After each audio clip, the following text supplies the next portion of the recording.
मैं हूं आपकी दोस्त वर्षा। आशा करती हूं आप सभी बहुत अच्छे से होंगे। एक बार आपका फिर से स्वागत करती हूं आपके और हमारे चैनल स्पिरिट ऑफ इम्बाइब पर। हम पढ़ रहे हैं चित्रा बनर्जी दिवाकरुणी की बहुत ही महत्वपूर्ण पुस्तक सीतायन, सीता के परिप्रेक्ष्य से राम की गाथा। तो चलिए चलते हैं बिना किसी देरी के इस पुस्तक के अगले भाग की ओर। हम अयोध्या लौटे तो समस्याएं पूरी तरह समाप्त नहीं हुई थीं, परंतु वह धीरे धीरे नियंत्रण में आ रही थी। राम की दृढ़ता और स्नेह से शासन करने की नीति ने लोगों के हृदय में नई शक्ति का संचार किया था। उनसे लोग दरबार में सहायता मांगने आते थे। प्रजा के लोग यह देखकर प्रसन्न थे कि राम लंका से लाए धन का राज्य की समृद्धि के लिए खुलकर प्रयोग कर रहे थे। पड़ोसी राज्यों से राम के स्वागत में आए उपहार भी राजकोष में जमा हो जाते थे। उन्होंने निर्देश दिया था कि उसका उपयोग अयोध्या और आसपास के स्थानों से जुड़ी सड़कों के निर्माण के लिए होना चाहिए। सड़कों और मार्गों पर उचित सुरक्षा उपलब्ध कराने का भी प्रबंध किया गया। इससे अयोध्या के साथ अन्य शहरों का व्यापार बढ़ गया और शीघ्र ही अयोध्या दूसरे प्रदेश से आए व्यापारियों के लिए पसंदीदा स्थान बन गया। राम ने कर को घटा दिया, विशेषकर उन जिलों के लिए कर बहुत कम कर दिया गया जहां अकाल पड़ा था। उन्होंने किसानों को नए सिरे से शुरुआत करने के लिए मुफ्त अनाज उपलब्ध करवाया। उन्होंने पूरे राज्य में ऐसी अनेक संस्थाएं खोलने का निर्देश दिया जहां गरीब और असहाय लोगों को भोजन तथा घर दिया जाता था, कला आदि सिखाई जाती थी। इसके फलस्वरूप धीरे धीरे गरीबी और अपराध पूरी तरह समाप्त हो गए। राम ने राज्य में कड़ी सुरक्षा उपलब्ध करवाई। स्त्री और पुरुष व्यापार के कार्य से सुरक्षित घूम सकते थे। विश्व के जाने माने कलाकारों द्वारा संगीत और नृत्य के कार्यक्रम, रंग बिरंगे बाजार और कभी न बंद होने वाली दुकानों के चलते अयोध्या ने शीघ्र ही अनेक अतिथियों को आमंत्रित कर लिया था। मैं बहुत व्यस्त हो गई थी। मैंने शरभ और महल के अन्य सेवक आदि के साथ मिलकर महल के कामकाज का प्रबंधन शुरू कर दिया। धीरे धीरे पुरानी सुंदरता और समृद्धि लौटने लगी थी। मुझे बगीचों से बहुत प्रेम था। मैंने पौधों और वृक्षों की देखभाल शुरू कर दी। हमें साल भर तरह तरह के फल मिलते थे और अयोध्या में आने वाले अतिथियों का स्वागत रंग बिरंगे फूलों और चहकते पक्षियों से होता था। मैंने इसके साथ महल के बाहर की स्थिति को भी सुधारने का प्रयत्न किया। अयोध्या की असहाय स्त्रियों के जीवन को बेहतर बनाने हेतु उन्हें सुरक्षित घर दिए और महल के द्वार स्त्री याचिकाकर्ताओं के लिए खोल दिए गए। उन्हें बता दिया गया था कि प्रत्येक जरूरतमंद और मेहनत करने वाली तथा अपना व्यवसाय शुरू करने के इच्छुक लोगों को आर्थिक सहायता दी जाएगी। मैंने ऐसी औरतों को काम करने देने वाले लोगों को पुरस्कार देना शुरू किया। मैंने अयोध्या के बच्चों को शिक्षित वातावरण देने तथा देश की समृद्धि में योगदान करने हेतु बहुत से निशुल्क विद्यालय खोल दिए। इसके बाद मैं राम के साथ प्रजा के अभिनंदन के लिए बुर्ज पर जाती तो तालियों की गड़गड़ाहट से माहौल गूंज उठता था। मुझे इस बात पर आश्चर्य नहीं था, परंतु मैं यह देखकर चकित थी कि लोग मेरे नाम की भी जय जयकार करते थे, हालांकि मैं पर्दे के पीछे रहकर काम करती थी। नगरवासी मुझे लक्ष्मी कहकर बुलाते थे। उन्हें भोजन मिलता था, इसलिए वह मुझे अन्नपूर्णा भी कहते थे। वह मुझे फूलों की रानी और दुखहंता भी कहकर संबोधित करते थे। वे मुझे कहते थे कि मेरे हाथ में समृद्धि है और इसलिए महल का भंडार गृह अनाज से भरा रहता है। हमारे बगीचे और तालाब भी इंद्रलोक के समान सुंदर बन गए थे। मैं नगर में घूमने निकलती तो लोगों का दुख और रोग कम हो जाते थे और उनके हृदय शांति से भर उठते थे। मेरे विचार से ऐसी अनेक बातों का श्रेय शाक को था। मैंने इसका बुरा नहीं माना, बल्कि मुझे यह जानकर खुशी हुई थी कि लोग मुझे पसंद करते थे। राम के गुरु महर्षि वशिष्ठ हमसे मिलने अयोध्या आए तो नगर का बदला हुआ रूप देखकर उन्हें बहुत खुशी हुई। राम मेरी आशा से कहीं बढ़कर अच्छे राजा सिद्ध हुए थे। वशिष्ठ ने कहा, इसमें संदेह इसलिए नहीं है क्योंकि तुम्हारा साथ देने के लिए बहुत अच्छी पत्नी मिली है। यह अत्यंत प्रशंसनीय है कि तुम व्यक्तिगत सुख से पहले प्रजा का ध्यान करते हो, परंतु अब तुम्हारे राज्य अभिषेक का समय आ गया है। इस समाचार की घोषणा होते ही पूरे राज्य में उत्साह की लहर दौड़ गई। राज्य के विभिन्न कोनों से लोग अयोध्या आए क्योंकि वह राम का अभिषेक देखना चाहते थे। कौशल राज्य के सभी मित्र देशों ने हमारा निमंत्रण सहर्ष स्वीकार किया। यहाँ तक कि राम की बहन शांता, जिसे हमने कई वर्षों से देखा नहीं था, अपने भाई के उस विशेष और महत्वपूर्ण दिन पर मौजूद रहने वाली थी। राम इस बात से बहुत प्रसन्न थे। मेरे दिमाग में अपनी बड़ी बहन के साथ बचपन की कुछ यादें ताजा हैं। उन्होंने कहा, मैंने उन्हें बहुत कम देखा था। मैंने तुम्हें बताया था कि मेरे पिता ने शांता को अपने एक मित्र को दे दिया था। वह विवाह के बाद अपने घर के उत्तरदायित्वों के प्रति पूरी तरह समर्पित हो गई और इसलिए हमसे मिलने भी नहीं आ सकी। मुझे खुशी है कि इस विशेष अवसर पर वह हमें आशीर्वाद देने आ रही हैं। उन्होंने इसके लिए विशेष प्रयास किया है। वह बहुत दूर रहती हैं और मुझे पता है कि उन्हें लंबी यात्रा करना पसंद नहीं है। मैं भी शांता के आगमन से प्रसन्न थी। मुझे अपने विवाह पर भी उनके साथ अधिक समय नहीं मिला था। मैं मिथिला से आई थी और बहुत थकी हुई थी। मैं अपने दायित्वों को लेकर परेशान थी।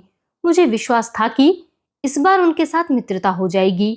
मुझे यही आशा थी कि मैंने महल में जो परिवर्तन किए थे वह उन्हें पसंद आएंगे। मेरे लिए एक और खुशी का अवसर था। मुझे हाल ही में पता चला कि मैं गर्भवती हूँ। मुझे पहले यह चिंता थी कि संतान को जन्म देने के लिए मेरी आयु थोड़ी ज्यादा हो गई, इसलिए गर्भवती होने का समाचार सुनकर मेरी खुशी दुगनी हो गई। मैंने शर्माते हुए यह समाचार राम को दिया तो वह भी बहुत खुश हुए। शायद उन्हें भी मेरी तरह इसी बात की चिंता थी। उन्होंने मुझे आभार स्वरूप मोतियों की एक माला भेंट की। रात को सोते समय राम मेरी हर सुविधा का बहुत ध्यान रखते थे। वह मुझसे भोजन और आराम के विषय में पूछते रहते थे। मेरा पेट बाहर आने लगा था। वह अपनी संतान से बातें करते थे। उन्होंने अंदर पल रहे शिशु से कहा कि वह उसे घुड़सवारी, धनुर्विद्या और शिकार पर साथ ले जाएंगे। उन्हें विश्वास था कि लड़का ही होगा। यदि पुत्री हुई तो? मैंने उन्हें चिढ़ाते हुए पूछा। यह सुनकर उन्हें आश्चर्य हुआ। फिर उन्होंने तुरंत उत्तर दिया, मैं शायद उसे भी यह सिखाना चाहूंगा। मैंने राम को कसकर गले लगा लिया। मुझे उनकी बात सुनकर अच्छा लगा, परंतु मन में कहीं मुझे पता था कि मेरे गर्भ में पुत्र है जो आगे चलकर अयोध्या का राजा बनेगा। मेरे गर्भवती होने की बात केवल कौशल्या, उर्मिला, लक्ष्मण और महल के चिकित्सक को पता थी। इसे रहस्य रखना कठिन नहीं था। अयोध्या की रानियां सार्वजनिक रूप से बाहर नहीं जाती थीं। मुझसे मिलने जब कभी दरबारियों की पत्नियां या अन्य रानियां आती तो मैं वस्त्रों का बहुत ध्यान रखती थी। मैंने साड़ी ढीली बांधना शुरू कर दिया था। यहाँ तक कि दासियों को भी जानकारी नहीं हुई। मैंने और राम ने निश्चय किया कि हम राज्याभिषेक के अवसर पर इसकी घोषणा करेंगे। इससे लोगों को प्रसन्न होने का एक और कारण मिल जाएगा और फिर वह एक और प्रमुख घटना की प्रतीक्षा करने लगेंगे। मेरी व्यस्तता बढ़ती गई। मैंने महल की साज सज्जा के साथ राज्याभिषेक के स्थान को सजाने का भी काम हाथ में ले लिया था। मैंने अतिथियों की देखभाल का प्रस्ताव दिया था। कुछ लोग आने शुरू हो गए थे। वह बड़ा काम था, परंतु मैं उसे स्वयं करना चाहती थी। वनवास के दिनों में अनेक लोग मुट्ठी भर भोजन होने के बाद भी हमारा स्वागत करते थे। अब मेरी बारी थी। मैं अपने हिस्से का काम करना चाहती थी। सौभाग्य से उर्मिला, मांडवी और श्रुतकीर्ति ने भी मेरी इस काम में मदद की। हम हंसी मजाक और मिथिला की बातें करते हुए सब काम निपटा लेते थे। मेरी बचपन की यादें ताज़ा होने लगी थीं। मैं खाली समय में बुर्ज पर चली जाती थी। मैंने कैकई से मिथिला वाले पौधे वापस स्वीकार कर लिए थे। वे मेरे चारों ओर अच्छी तरह फल फूल रहे थे। मुझे गर्भ में पल रहे अपने शिशु के लिए गीत गाना बहुत अच्छा लगता था। मैं उसे राम की गौरवशाली कथाएं और उनके प्रेम तथा अपने पुत्र के एक महान राजा बनने की मेरी आशाओं के बारे में बताती थी। मुझे उम्मीद थी कि वह बड़ा होकर अवश्य राजा बनेगा। मुझे वन में बिताया जादुई समय बहुत याद आता था। मेरे भीतर पल रहा बालक वन के गीत सुनकर खुश होता था। वह लात मारकर खुशी व्यक्त करता था। वह इतना सक्रिय था कि मैं कभी कभी मजाक में पूछ लेती थी, क्या तुम दो हो? मैंने कभी लंका में रावण की कैद से जुड़ा कोई गीत नहीं गाया। उस राक्षस ने मेरे भीतर उस सुंदर राज्य के प्रति आकर्षण को नष्ट कर दिया था। वह समय बहुत कष्टदायक था। मेरे लिए उसे सहन करना अत्यंत कठिन रहा। शांता राज्याभिषेक के एक दिन पहले आ गई थी। वह लंबी यात्रा के कारण थक गई थी। पालकी के लगातार हिलने और कहारों के तेज दौड़ने के कारण उनकी तबीयत बिगड़ी हुई थी। वह भरे हुए शरीर की प्रसन्नचित्त स्त्री थी। उन्हें बोलना और हंसना अच्छा लगता था, परंतु उस दिन वह थकी और उदास लग रही थी। सामान्य अभिनंदन के बाद वह कौशल्या के कक्ष में चली गई। कौशल्या ने उन्हें नींबू पानी पिलाया, फिर वह एक अंधेरे कमरे में लेट गई। शांता ने मुझसे क्षमा मांगते हुए कहा, यदि मेरी तबीयत ठीक हुई तो मैं कल दोपहर में तुमसे मिलने आऊंगी। मुझे तबीयत बिगड़ने का दुख है। मुझे तुमसे बहुत सी बातें करनी है। मैंने उनसे कहा कि इसमें परेशान होने की कोई बात नहीं है। मैं स्वयं भी सोना चाहती थी। मुझे अगले दिन की तैयारी से पहले आराम की जरूरत थी। जब आपका मन हो मेरे पास आ जाना, मैंने कहा। मुझे पता था कि वह नहीं आएंगी, किंतु मैंने अपने कक्ष का द्वार खुला रखा था।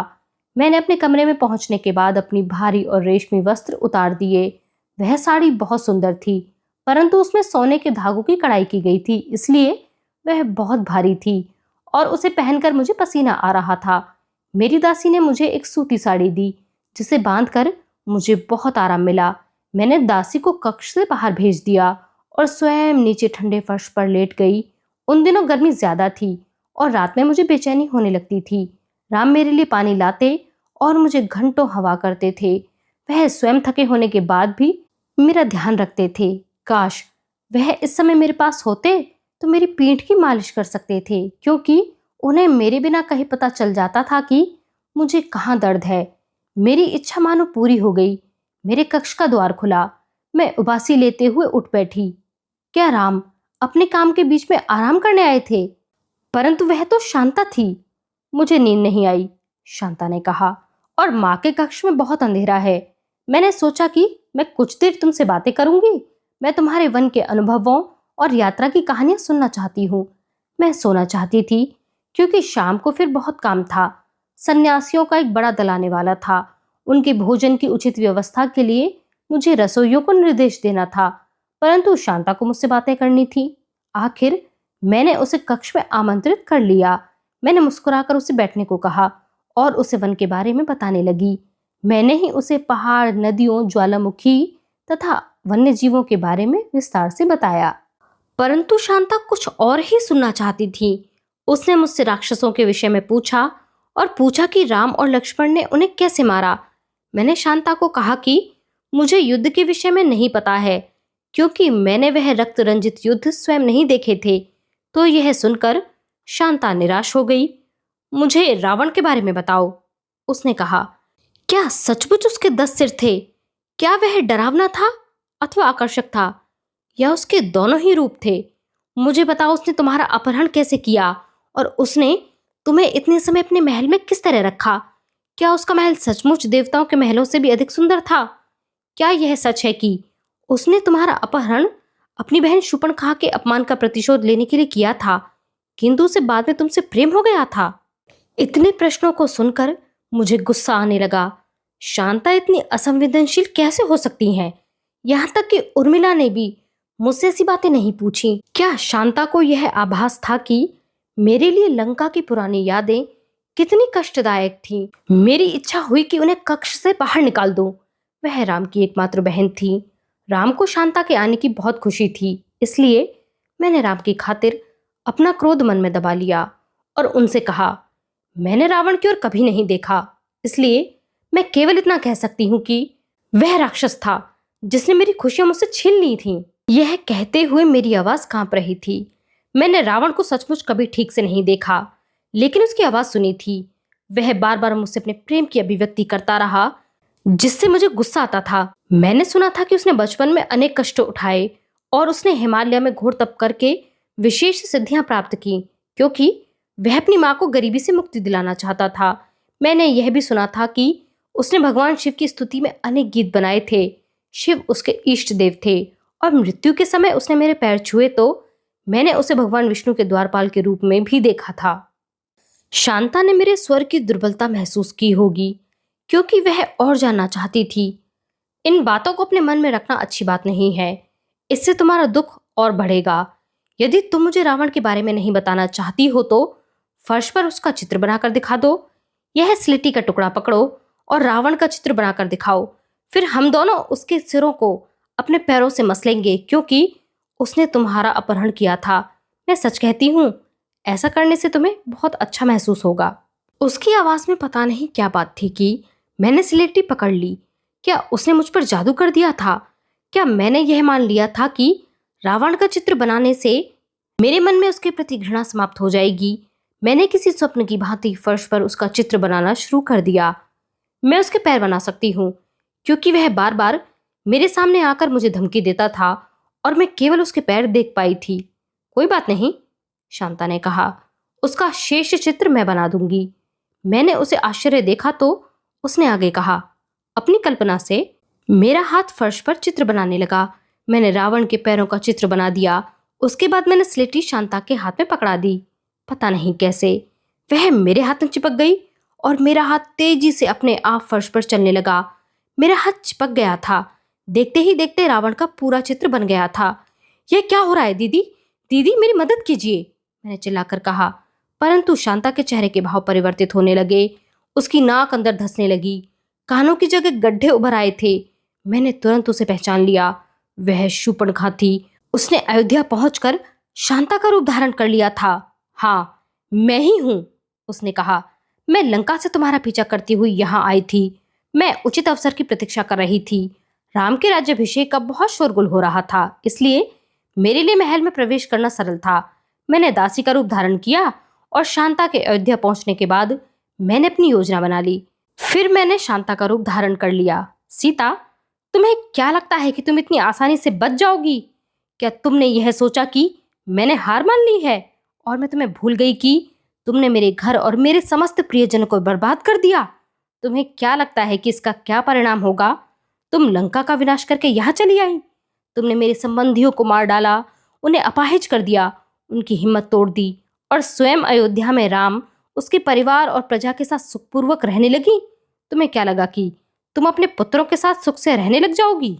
हाँ, मैं तुम्हारे भीतर धड़कते दो दिलों को महसूस कर सकती हूँ। मैं चाहूं तो तुम्हें और तुम्हारे बच्चों को इसी क्षण मार कर राम के राज्याभिषेक के एक दिन पहले तुम्हारे शव को यहाँ छोड़कर जा सकती हूँ। यह कहकर उसने हाथ आगे बढ़ाए। उसके नाखून बहुत पैने और लंबे थे। मैंने दूर हटने का प्रयास किया, परंतु उसने आसुरी शक्ति से मुझे जमीन पर पटक दिया। मैं पेट पर चोट से बचने के लिए कुछ नहीं कर पाई। मैं प्रार्थना करने लगी, मेरे बच्चों को छोड़ दो हे देवी। मुझे अपनी चिंता नहीं है, परंतु मेरे बच्चों को तकलीफ नहीं होनी चाहिए। मुझे आभास हुआ कि मैं शूर्पणखा की बात को मन में दोहरा रही थी। मेरे पेट में जुड़वा बच्चे थे। नहीं, मैं तुम्हें इतनी सरलता से बचकर नहीं जाने दूंगी। मेरे पास एक और योजना है। मैं तुम्हें जिंदा रखूंगी। सीता, तुम्हें प्रेम के बिना जीना होगा। तुम्हें यह महसूस करना होगा कि अपना सर्वस्व खो देने पर कैसा लगता है। तुम मृत्यु के लिए याचना करोगी। उसकी आंखों से आंसू बह रहे थे।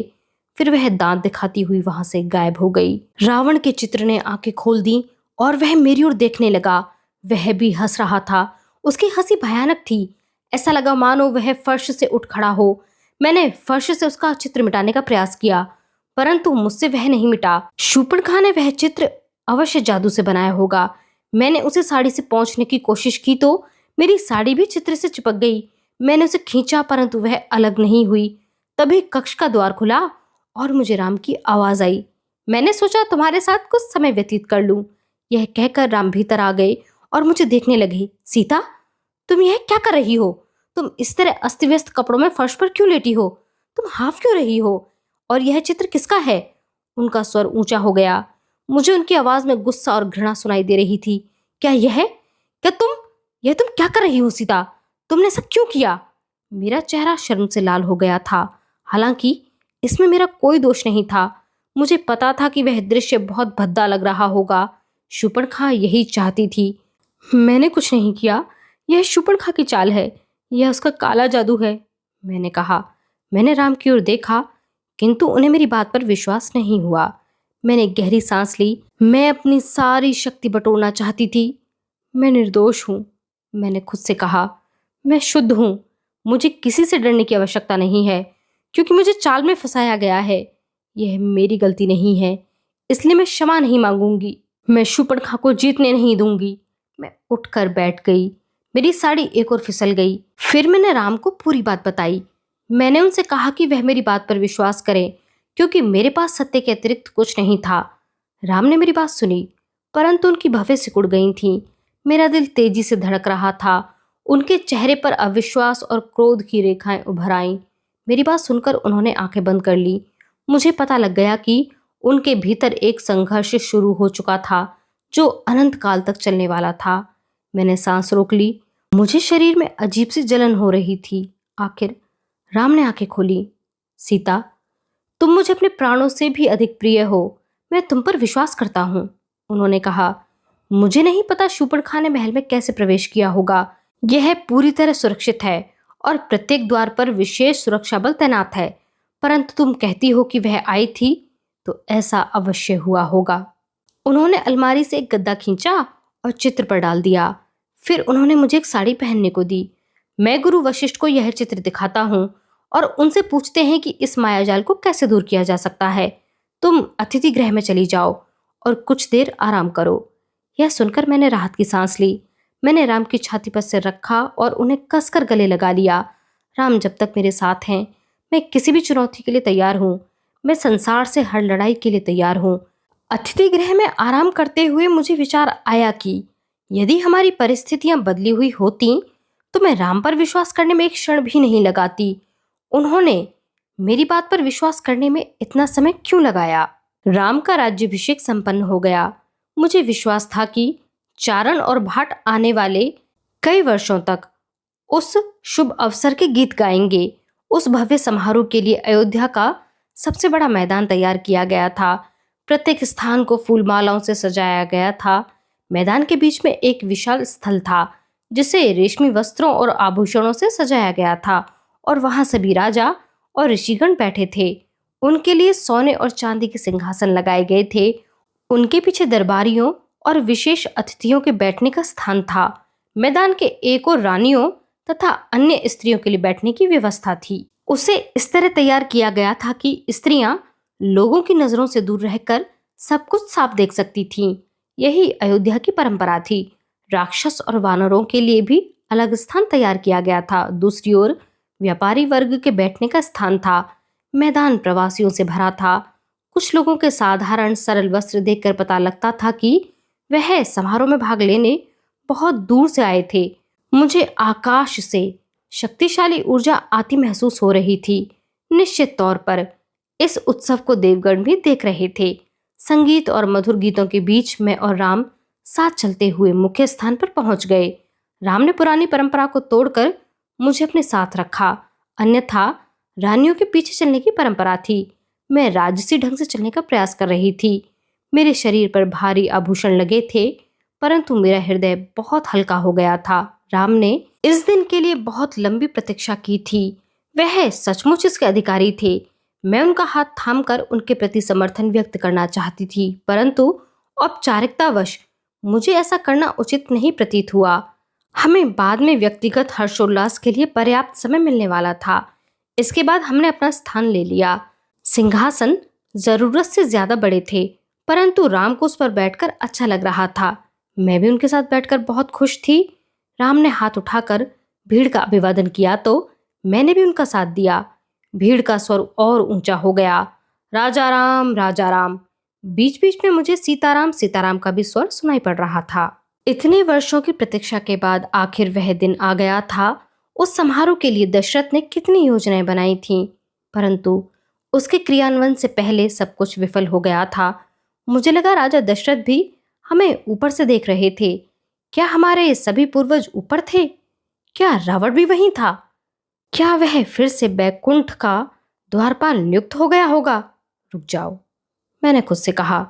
मैं रावण के विषय में कुछ नहीं सोचना चाहती थी, परंतु मेरे मस्तिष्क में अजीब विचार उठने लगे। मुझे फिर से अपने शयन कक्ष के फर्श पर रावण का चित्र नजर आने लगा। वह मिट नहीं पाया था। अनेक दासियों ने प्रयास किया। किसी सिद्ध पुरुष को बुलाकर शुद्धि के लिए अनुष्ठान भी करवाया गया था। शूर्पणखा को महल में खोजने का बहुत प्रयास हुआ, परंतु वह नहीं मिली। शांता कौशल्या के बगल में बैठी थी। मैं और राम उनसे मिलने कक्ष में गए तो वह जल्दी से उठकर बैठ गई और आंखें मलने लगी। वह गहरी नींद में थी और उन्हें कई विचित्र स्वप्न आ रहे थे। उस दिन अतिरिक्त सुरक्षा के लिए दरवाजों और खिड़कियों पर मंत्र और यंत्र का प्रयोग किया गया था। यह सब बड़े गोपनीय ढंग से किया गया, क्योंकि राम नहीं चाहते थे कि लोगों को उस विषय में कुछ पता लगे। सुरक्षा प्रहरियों को मेरे कक्ष के बाहर 24 घंटों के लिए तैनात कर दिया गया था। मुझे बंदी जैसा महसूस होने लगा था। मैंने यह सोच विचार छोड़ दिया और मैं उत्सव पर ध्यान देने लगी। पुरोहित लंबे लंबे मंत्र पढ़ रहे थे जो वास्तव में हमारे राज्य की समृद्धि, वर्षा, फसल और पशु के लिए थी। मैं और राम एक दूसरे को देखकर मुस्कुराए। वशिष्ठ ने 5 पवित्र नदियों के जल से राम का अभिषेक किया और फिर अयोध्या का राजमुकुट, जो दशरथ की मृत्यु के बाद राजकोष में रखा था, राम को पहना दिया। मैं तुम्हें भारतवर्ष का सर्वश्रेष्ठ राजा होने का आशीर्वाद देता हूँ, वशिष्ठ ने कहा। राम ने हाथ जोड़कर उन्हें प्रणाम किया। आपके आशीर्वाद से ऐसा अवश्य होगा। राम को इसके लिए किसी आशीर्वाद की आवश्यकता नहीं थी।